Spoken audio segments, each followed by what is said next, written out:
Salut les Vapers, ça rage de retour. Comment allez-vous bien? Mise au point. Jeudi 19 mars, 11h01 et 47 secondes. Petite review matos aujourd'hui.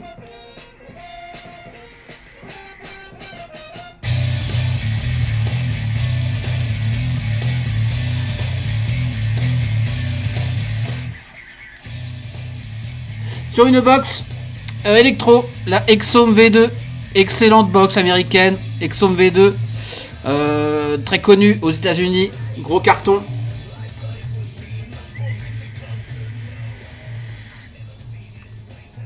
Notamment élu meilleur box mode au dernier Vapers Exhibit, un événement en collaboration avec l'ICC, un event de vape très important aux États-Unis.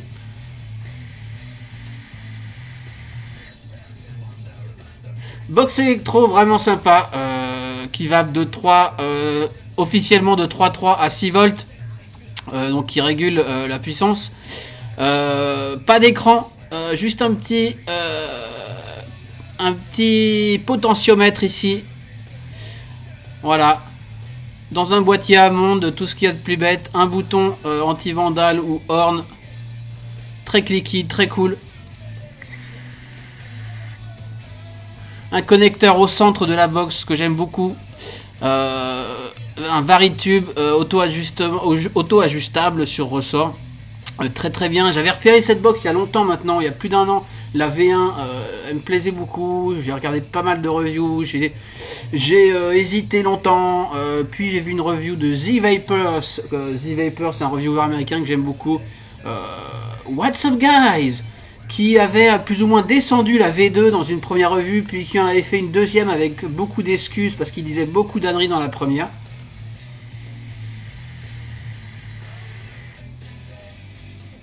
Bref, pour mes 40 ans, encore une fois, ma petite chérie, je sais pas si vous avez remarqué, quand on vape, les cadeaux, c'est beaucoup plus simple.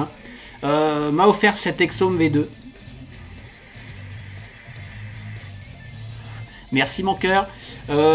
Trouvé sur un shop français, Unicorn Vape, excellent shop. Peu de choses, mais des choses rares, des choses. Voilà, ils essayent de faire dans le pas commun quoi.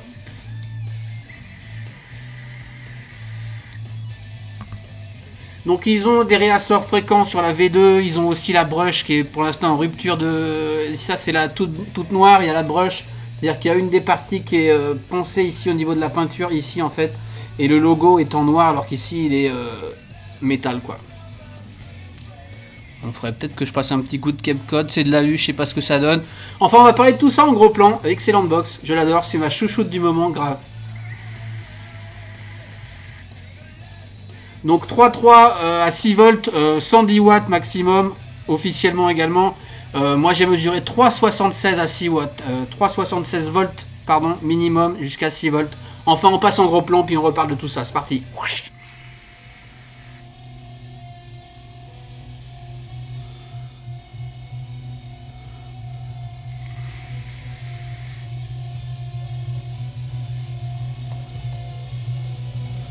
Donc, nous voilà en gros plan sur l'Exome V2 avec les petits boutons colorés qu'on peut acheter en spare, j'en parlerai plus tard. Je ne joue pas au mastermind. Un petit outil pour le changer, très simple, un petit repère pour le potentiomètre, on en reparle également. La box en elle-même, la voici, donc boîtier Hammond, hein, tout ce qu'il y a de plus classique, il y a beaucoup de boîtes de box en boîtier Hammond qui sont des boîtiers en aluminium, moulés sous pression et peints, j'ai noté ça quelque part, avec une peinture à la poudre de polyester, oui c'est ça, Donc on a un finish un peu granuleux comme ça. Peinture à la poudre de polyester très durable, c'est très résistant. Pour l'instant ça ne bouge pas d'un poil. Gravé au laser, on peut faire graver d'ailleurs ce qu'on veut hein, dessus. Il suffit de l'envoyer à quelqu'un qui fait des gravures au laser sur ce côté là par exemple, envoyer un fichier JPEG et puis hop il vous fait la gravure qu'il veut, ça se grave excellemment bien au laser. Je pense à Seb de ProMS notamment qui m'a dit qu'il faisait ça sans souci. Sauf que ça puait très fort le plastique brûlé, mais que ça faisait une belle gravure bien nette d'ailleurs, on le voit ici. Donc le logo Exome. Donc cette box est fabriquée par un shop américain Craving Vapor, shop de Texas Austin, donc qui fait produire ça pour eux, je ne sais pas trop.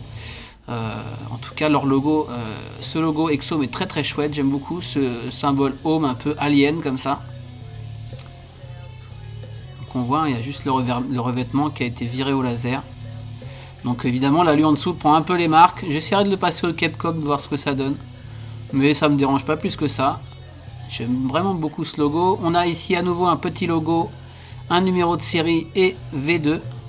On voit, on peut faire des gravures très fines sur cette matière polyester. Peinture de polyester. C'est plutôt propre. Donc ce boîtier Hammond fait 100 de haut, 100 mm, 50 de large, 25 d'épaisseur, 150-25. Excellente proportion pour une box en dual AQ 18650. Vous savez mon amour pour les dual box, notamment mon Axis préféré, que je trouve un petit peu massive. Et bien pour le coup, tiens, j'ai des petites fuites.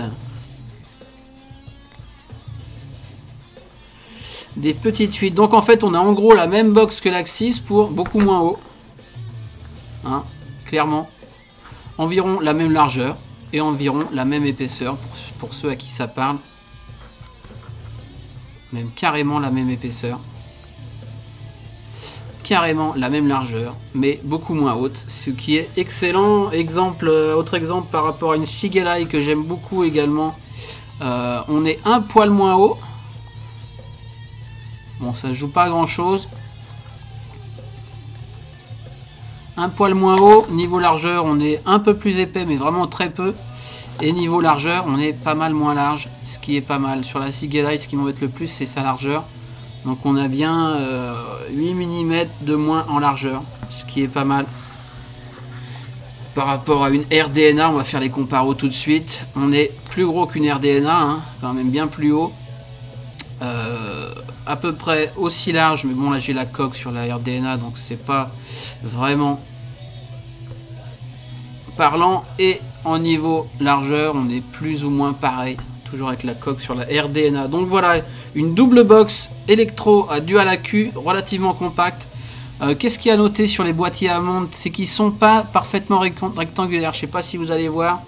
Ici, on fait 100 et ici, on est moins, on fait moins. On doit faire 98, 97, ce qui fait qu'on a un angle de environ 1 degré, 1 degré 5. C'est pas énorme, mais quand on pose la box, et ben, elle est un peu en biais, elle penche un peu comme ça. Donc à savoir.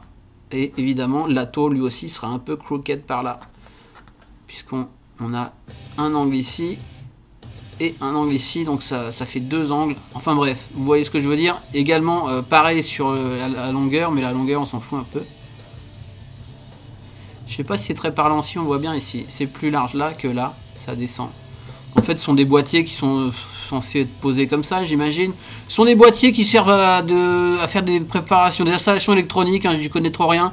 Des boîtiers pour faire des branchements, des câblages et isoler la chose. C'est peut-être moyennement blindé, plus ou moins étanche. Et donc, il y a beaucoup de modeurs qui s'en servent pour faire des box. Donc voilà pour le boîtier Hammond, je crois que c'est tout ce que j'ai à dire sur ce boîtier. Tout à fait. On va parler du connecteur. Excellent. Il y a longtemps que je voulais une box avec un connecteur au centre. J'en ai un peu marre d'avoir des connecteurs toujours décentrés. Du coup là qu'on la prenne comme ça, l'atto est au centre, j'aime beaucoup. C'est pas un Fat Daddy, c'est un Varitube en 22, très plat, low profile, 1 mm de haut à peine. Spring loaded évidemment, qu'est-ce que j'ai? Spring loaded, en brasse a priori. Très bon connecteur, aucun souci, tout est flush. pas trop dur, pas trop mou, excellent avec des arrivées d'air si besoin, mais bon, sur ce genre de box, a priori ça sert pas tellement. Donc très propre hein, pour le connecteur, excellent. Le bouton, un bouton très cliquy, j'adore ce bouton. Sur photo ça fait bizarre ce bouton, je vais essayer de faire une mise au point qui dépasse vachement quoi. On se dit merde ça va pas être super agréable et en fait à l'usage c'est hyper agréable. Très cliquy, très réactif, on clique, bim ça envoie le pâté, excellent. Donc anti-vandale ou horn ou les deux, je ne sais pas, en plastique, hein. Pas de métal ici. Mais très qualitatif. Je suis assez confiant sur ce bouton. Donc voilà, le connecteur, le bouton, le boîtier, la porte on verra plus tard, le logo, le potentiomètre. Alors c'est ce qui peut éventuellement fâcher sur cette box, c'est-à-dire qu'on a un potentiomètre, un potard ici qu'on tourne à l'ongle, c'est-à-dire qu'on a une rainure au centre. Hop, vers la droite on augmente, vers la gauche on réduit, aucun repère. Sauf que moi le premier jour que je l'ai reçu, j'y ai branché mon voltmètre. Et on va voir pourquoi je dis que officiellement 3,3 minimum. Mais moi au minimum, c'est-à-dire au minimum je suis à 14 heures ici. Il y a une petite flèche ici là. Une petite flèche là, vers 14 heures. Et donc c'est le mini. Je sais pas si c'est tout comme ça mais a priori. Et j'ai mesuré moi 3,76. Voilà, 3,76 au mini et pas 3,3. Alors après underload peut-être 3,3. Et au maximum, c'est-à-dire à 22 heures pour moi. Mais j'ai l'impression sur les reviews que j'ai vues que c'est toujours comme ça. Petite flèche à 22 heures. J'ai bien 6 volts pile quoi. Ça veut dire que quand j'ai la flèche en bas au milieu, et ben je suis à la moitié. Flèche en bas. 4,6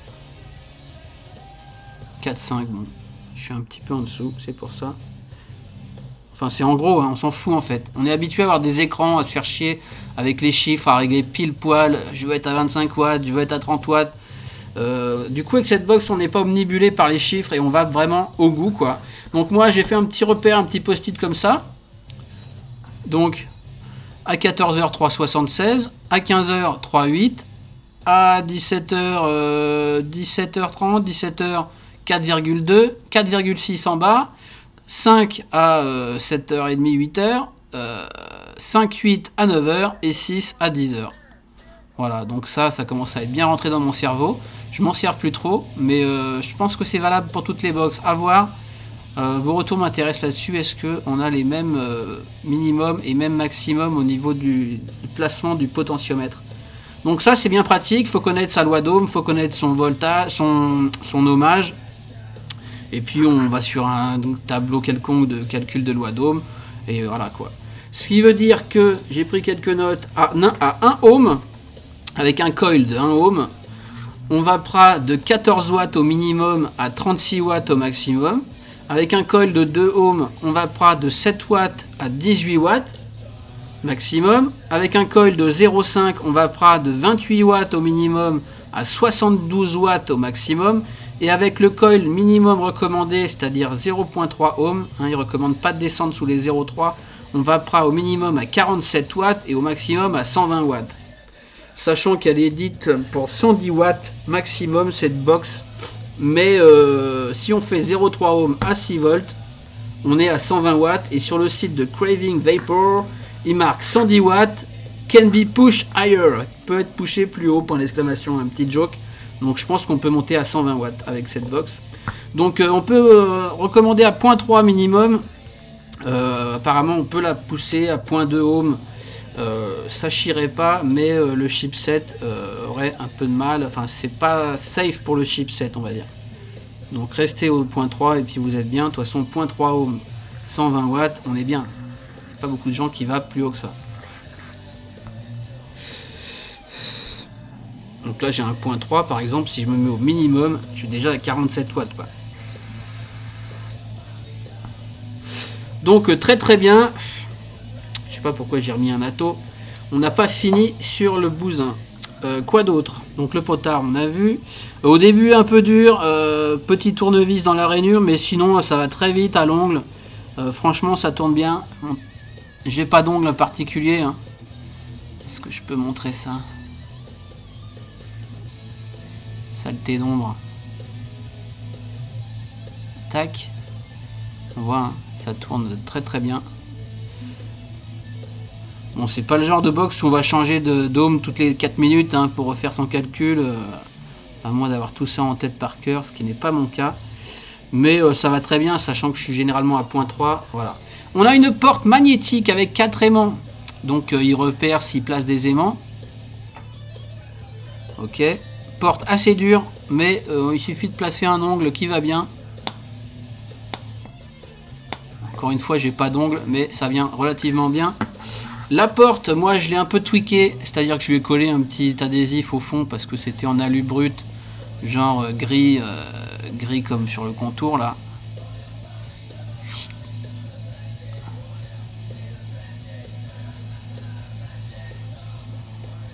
Un petit gris moche, donc voilà, je suis placé un petit sticker, mais on s'en fout, on fait ce qu'on veut. Donc on a les aimants. Également, j'ai placé du scotch, putain de mise au point. J'ai placé 2 épaisseurs de scotch ici blanc tout autour sur les 4 rebords ici pour augmenter un peu l'épaisseur parce que on voit hein, ces petits rebords, c'est ce qui permet le calage dans la box et si on fait pas ça, elle bouge un peu gauche droite au bas légèrement, hein, les aimants sont costauds donc vous verrez pas mal de reviews où les gens parlent de cette bidouille donc je l'ai faite, ça bouge encore un tout petit poil mais très peu. Ce qui fait que maintenant quand je l'ai en main, jamais ça fait clac clac, la porte elle a tendance à faire un peu clac clac quand on la pousse, quand on l'a en main quoi. Mais léger, hein. Franchement, moi je pinaille. Donc voilà la porte. Pas de souci, les aimants sont collés, j'en ai un qui bougeait un peu, je l'ai recollé. Bon. Voilà pour la porte. On va passer à l'intérieur. Alors, Dual 18650, ici les Samsung R25 qui me viennent également de chez Unicorn Vape. Pourquoi je vous dis ça? Parce que les R25 chez Unicorn Vape, attention les amis, sont à 5,90 et ce sont des authentiques. 5,90 les Samsung R25 vertes.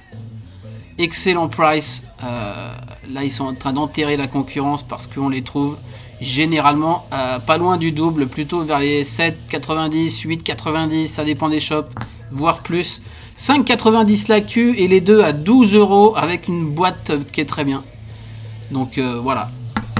N'hésitez pas à leur prendre des accus, c'est juste énorme. Bravo les mecs. Ensuite, l'intérieur, très propre, boîtier amande qui est un 15,90, hein, si ça intéresse quelqu'un. J'ai parlé des dimensions. On a un berceau très très bien. Donc ce sont des accus en série. On voit un plus ici, un moins là. Et en face, un moins en haut, un plus en bas. Berceau qui bouge pas, qui est très bien fixé. Je ne sais pas, il doit être collé. On voit quelques traces de colle légère là.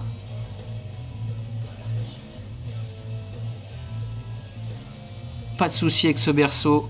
Pas trop ferme, pas trop mou. Parfait. Hop, un dans un sens, un dans l'autre sens. Nos soucis à ce sujet là. On va revenir rapidement sur les accus, les box en série. Donc en série, on conseille évidemment d'acheter une paire d'accus qu'on gardera ensemble et qu'on utilisera uniquement ensemble pour cette box, qu'on recharge ensemble. Ok. Et au changement de batterie, on place celle-là une fois à droite, ensuite à gauche, à droite. On intervertit à chaque fois qu'on change. On les charge ensemble. Enfin, tout ça, c'est de la théorie. Moi, j'ai tendance à avoir tellement d'accus que je me contente d'avoir 2 accus identiques de la même marque, de préférence achetés ensemble, mais je les couple pas forcément. Par exemple, celle-ci, j'en ai 4. Je pioche dans les 4, j'en prends 2, un peu au pif, sans savoir si c'est vraiment le couple. Mais bon, un petit conseil à vous donner, on peut mettre un petit repère dessus. Bon, bref, on a déjà parlé de ça. Voilà, parce que voilà, pour des raisons de vieillissement d'accus notamment. En série donc, En série, on double l'autonomie, hein. Quoi qu'en disent certains, je sais qu'on va me dire non, en série, on double pas l'autonomie, c'est en parallèle qu'on double l'autonomie. Mais dans les faits, non, dans les box, en série ou en parallèle, on double l'autonomie. Alors, on double pas forcément pile poil, mais en tout cas, on l'augmente clairement. Des vrais pros m'en ont parlé et me l'ont confirmé et me l'ont affirmé. Donc, on double plus ou moins l'autonomie, on double la puissance, ça veut dire qu'on peut tirer 4,2 x 2, 8,4 de 2 accus. Et par contre, on double pas l'ampérage. On double l'ampérage uniquement en parallèle. Si je dis des conneries, corrigez-moi. Mais s'il vous plaît, ne me corrigez pas sur l'autonomie. Vous avez tort. Ok, ça c'est noté. Donc voilà pour les accus. Vraiment berceau au top. Pas de soucis. Pas d'abîme. Pas non. Les accus, pour l'instant, ne sont pas abîmés aux extrémités. Donc pour l'instant, tout va très bien. Qu'est-ce qu'on a d'autre? Eh bien, on a un câblage très propre. Voilà, on a le chipset là-haut. Alors le chipset, attention, chipset japonais, hein, par la société Murata Power Solutions. Chipset OKL2-T-20-W12N2-C. Ouh, OKL. Alors OK pour Okami. Okami, c'est la série de leur convertisseur de puissance. Okami, ça veut dire un loup en japonais, Wolf, loup. Voilà, OKL2, alors je sais pas le reste, 2T, 20, je sais que c'est pour 20 ampères. Ah oui, 20 ampères maximum, hein, elle encaisse 20 ampères, ce chipset encaisse 20 ampères. Voilà, le reste W12N2C, je ne sais pas, j'ai pas trouvé. Et puis on s'en fout un petit peu, donc c'est un convertisseur de puissance tout bête, hein, un chipset quoi. Voilà, qui permet de réguler le courant, d'en tirer plus ou moins des accus et d'avoir un signal régulé et lisse. Signal plat, on a vu, hein, le voltmètre fonctionne, signal plat, excellente watt, pas de souci à ce niveau-là. Donc voilà, convertisseur de puissance DC to DC. Voilà pour le chipset. Qu'est-ce qu'on peut dire sur ce chipset? Donc l'ami Z-Vapor, ça avait émis des gros doutes sur une première review de cette V2. Puis avait été contacté par le patron de Craving Vapor qui lui avait dit: j'ai vu ta review, t'es gentil, tu dis plein d'âneries. Il disait qu'il n'y avait pas de protection. Alors cette box est protégée contre l'inversion d'accu, inversion de polarité, pas de souci. En fait, Z-Vapor il disait qu'il n'y avait pas de MOSFET ou de condensateur, enfin qu'il manquait des choses pour la sécurité. En fait, il y en a deux inclus dans le chipset OKL2. Il y a deux MOSFET, entre guillemets. Les MOSFET sont en gros, hein, j'y connais rien, des capacitors en anglais, des condensateurs en français, qui permettent diverses choses, notamment donc protéger contre l'inversion de batterie, mais surtout au niveau de l'ampérage, parce qu'un switch comme ça ne supportera jamais 20 ampères.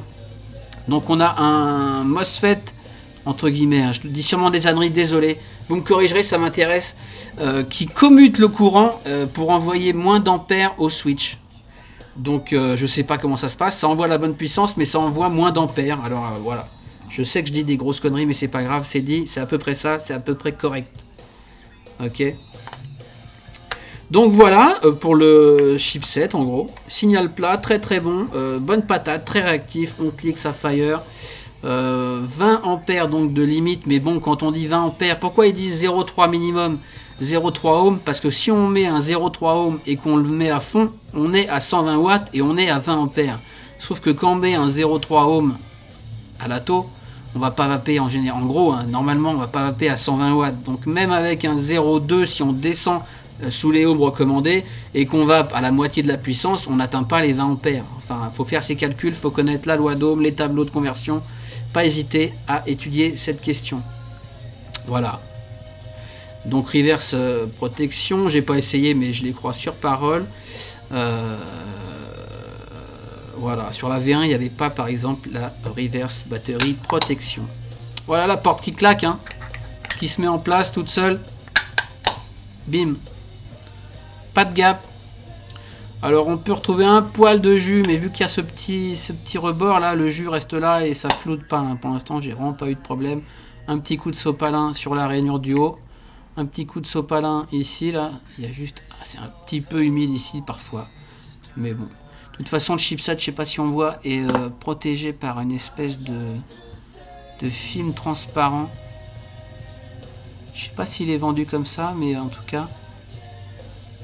Alors câblage, j'y connais rien, mais c'est super propre. On voit qu'il y a un film transparent qui recouvre tout le chipset.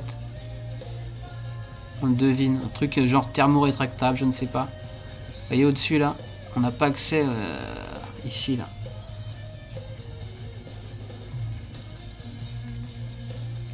Je vais pas faire un trou dedans, mais il y a du plastique.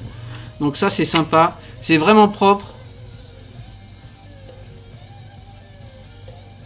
C'est nickel. Les fils pour le potentiomètre ici, protégé ici par un tissu quelconque. Un peu de cette colle noire qu'on connaît, je ne sais pas trop ce que c'est. Et ce fil vert qui monte jusqu'au chip. Donc voilà pour l'intérieur, hein. On va pas faire 3 plombes, c'est déjà pas mal. Donc, what else? What else? Ça c'est fait, ça c'est fait.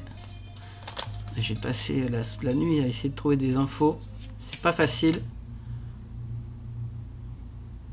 Ok, tout ça c'est fait. A noter que cette box est garantie à vie par Craving Vapor. Donc voilà, c'est un peu de l'argument commercial parce qu'on va pas... Mais s'ils le disent, on va dire que c'est vrai quoi. C'est-à-dire que si vous avez un souci, vous la renvoyez aux States et ils vous la remplacent gratuitement. Peut-être faut payer les frais de port, évidemment, je ne sais pas. En tout cas, c'est connu, c'est garanti à life. Donc c'est pas mal. Donc voilà, moi je l'adore. Franchement, je la lâche plus. Je la lâche plus. Ouais, faut que je monte pour le changement de bouton. Je vais me tirer une petite barre. Super flush.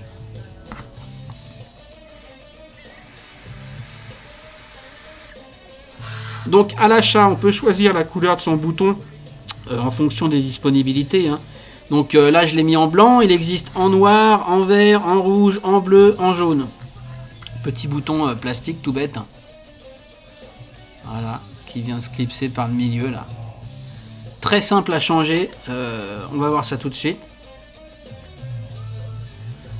Hop, j'enlève mon atto. Alors, délicatesse. Hein. Moi, le meilleur outil que j'ai trouvé, c'est ce petit couteau. Merci Pascal pour ce petit couteau qui me sert pour plein de choses, notamment ouvrir mes vape mail, mais pas que. On vient passer le bout de sa lame. Alors c'est vraiment étroit, hein. Il n'y a pas d'écart, mais j'enfonce un peu et juste on remonte comme ça, on fait levier. Et hop, ça saute tout seul. Pas de souci. En dessous, on a... Bon, en fait, le switch, c'est ça. Donc on peut éventuellement nettoyer en dessous. Et puis bon, on va mettre la couleur qu'on veut. Je vais le mettre en rouge. Je l'avais acheté en rouge moi. Puis j'ai eu les spare boutons par la suite. J'aime bien son côté détonateur en rouge comme ça. Son petit côté halo aussi. Donc on y va délicatement pour essayer de pas marquer la partie noire quand on fait levier quoi. D'où le couteau. Une fois que je suis un peu enfoncé, j'ai 2 points de contact. Et hop, délicatesse. Mais il y a sûrement mieux qu'un truc en métal. Il faudrait que je trouve autre chose. Et je le change pas non plus tous les 4 matins. J'adore ce bouton. Clic, clic, clic, clic, clic, clic. Et puis donc voilà, on va passer sur ma face pour une petite conclusion. Et puis voilà, on aura fait le tour. Hein. C'est pas non plus très compliqué. Hop.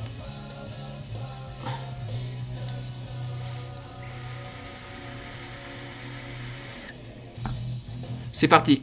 Ouh. Yes les Vapers. Donc de retour sur ma face pour une petite conclusion sur la Exome B2.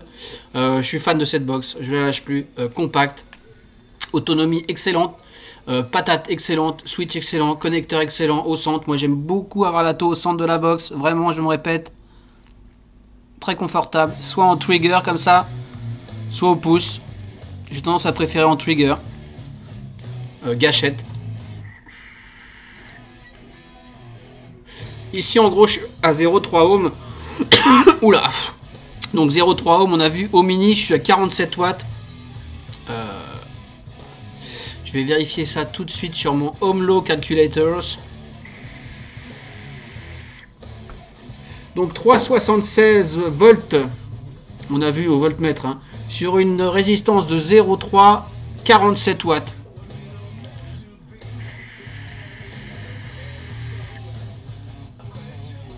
Donc ce qui va pas 30 watts, eh ben, il faut coller à 0,5. C'est-à-dire à 0,5 ohm, au minimum on est à 28 watts. Et on peut aller jusqu'à 72. Là, avec une 0,3, je vais de 47 à 120. Bon.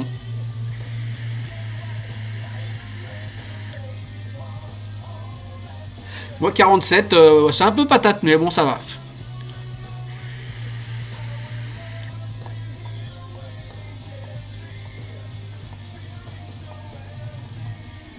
Oh, pas terrible. Bon, enfin voilà. Oh, concernant les prix. Oula, la caméra se pète la gueule.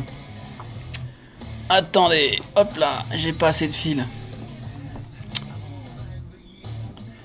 Concernant les prix. Alors pareil, même acabit que pour l'autonomie en batterie en série, inutile de venir me corriger sur les prix. Je sais qu'on va me dire oui, pour ce prix là, tu as une homemade par un petit modeur qui te l'a fait à 130 €. Cette box vaut chez Unicorn Vape 179 €. Voilà, pas mal.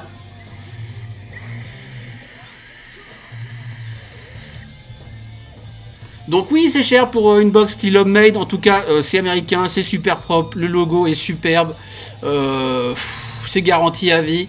Évidemment, si on prend le prix des composants et qu'on fait le total, on arrive à une centaine d'euros, plus la main d'œuvre d'un modeur. Vous trouverez une box du même genre pour 130 €, 150 € selon.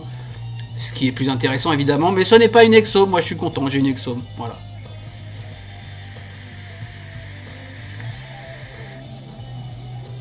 Donc vos polémiques sur les prix, je m'en contre-tape, franchement. Merci mon amour pour ce beau cadeau pour mes 40 balais. Les petits boutons en spares de couleur, c'est 3,90 le bouton. Bon, pour se faire plaisir, pour changer les couleurs, pour harmoniser avec la tour, avec le drip tip, on fait un peu ce qu'on veut, c'est sympa.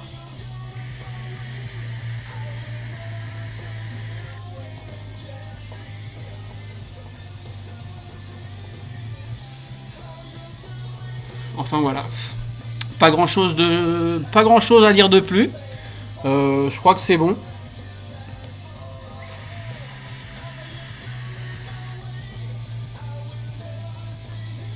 Excellente vaplisse. Je vais lui mettre juste un autre ato pour vous montrer ce que ça peut donner. Exemple. Review à venir ultérieurement sur le dripper de la mort qui tue. Un gentil prêt d'un followers. Merci à toi. L'excellentissime, énormissime Marquis. Très beau setup, full américain. Ah, je suis pas à point 3 là. Je crois que je suis à point 5. Un petit coup de fil sur mon fixe. Si c'est toi qui m'appelle tout le temps sur mon fixe, gentil followers, évite franchement. Je te le dis gentiment.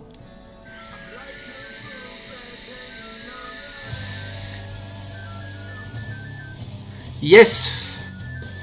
Ce dripper est une pure tuerie. Le Marquis. Wouhouhou.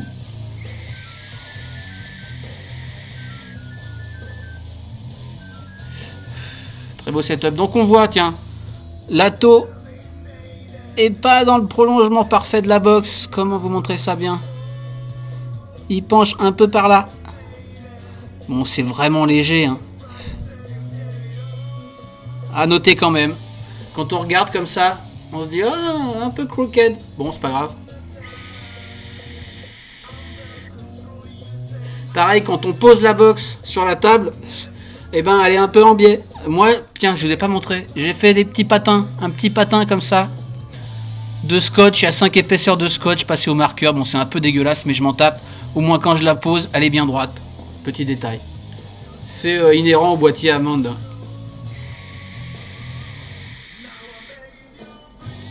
Peut-être qu'ils changeront ça à l'avenir, va savoir.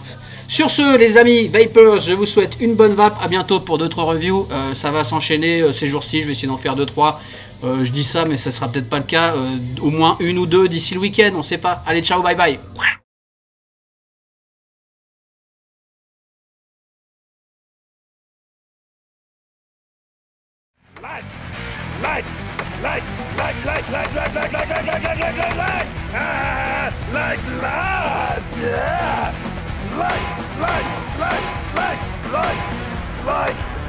Like.